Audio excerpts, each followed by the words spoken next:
Yes, I am a New Yorker. And New York is an exciting place, but it can be very tough, especially if you want to be ahead. Now, I know a lot of you are looking at me and going, why would such a beautiful, perfect person need to be tough in New York? Well, let's talk dating, all right? So, as a single 50-year-old, and oh yes, in New York, dating is not just for single people, right? It's not just for single people. Trying to navigate through the muck and mire of social interaction is a nightmare. And it's tough. Did I mention it's tough in New York? It's tough there. So, in New York, the men do not become more refined as they grow older.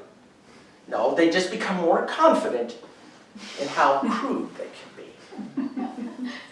So I lived in Brooklyn at the time, and I used to take the subway in to work in Manhattan, which meant I had a short walk between the subway and my home. And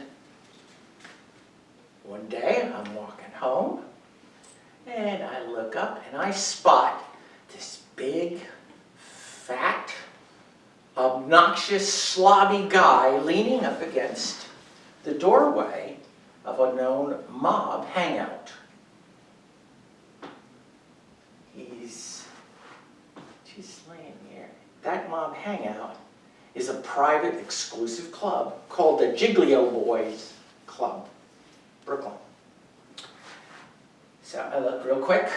The sidewalk's all torn up on the other side, no place to escape. So I walked past.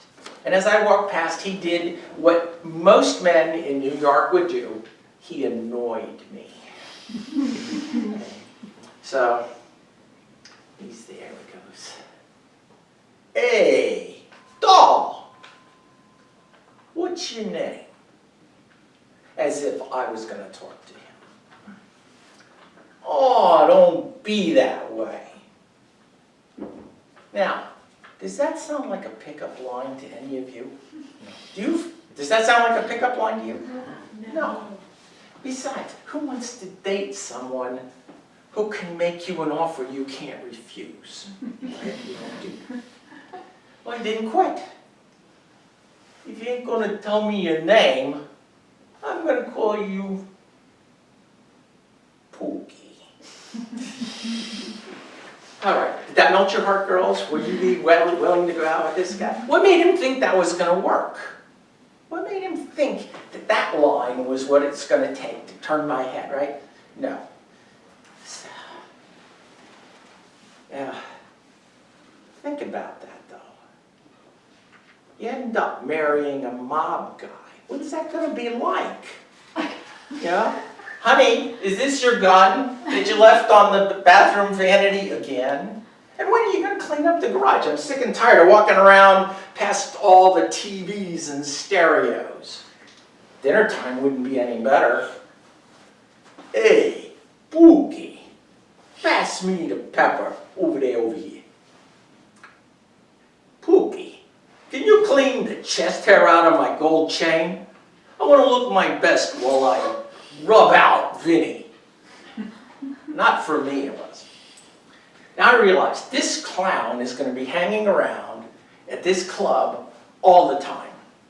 So I'm thinking, I know, I have a plan. I'm going to just come home really, really late every night. I mean, that makes sense, right? In New York, single woman by herself, late at night, in a neighborhood full of mob members, drunks, muggers, for safety. Yeah, it was a perfect plan. Now I'm coming up out of the subway, walking home. One night about midnight, I get to the curb, I wait for the light, the walk light comes on. I step off the curb, I hear an engine roar. As I'm waking up, I realize I'm lying in a gutter. A gutter. It's remarkably comfortable. I'm lying there, and I'm thinking, hey, I've been in an accident. The blood-stained bus parked just a little ways down the road and still idling gave me a clue as to what kind of accident I had just been in. All I could think was, thank God I'm wearing clean underwear. No, not anymore. Well, the people in New York, they're not only tough, but they're resilient. They also wanted to take things in stride. They get used to things. I mean, one little girl walked by and she says, look, Mommy, there's a lady lying in the street.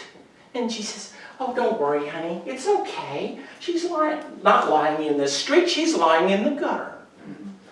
Oh. But don't worry, New Yorkers are also very kind. They're thoughtful. They think about people, especially in times of trouble like this. I mean, the wino came by, he offered me a drink from his bottle of cheap wine. I went to reach for it, but the medic says, no, don't touch that. You don't know where he keeps it. Okay. So anyway, I'm lying there, waiting for my ride, the ambulance, and I'm thinking, wait a second. That fat slug from the mob put a contract out on me. I'm a mob hit. Hey, wait a minute, I'm a hit? I'm a New Yorker. Naturally, my next thought was, I'm going to be famous. I might even get my picture in the New York Times or make the 6 o'clock news. I'm a hit in New York. I'm somebody.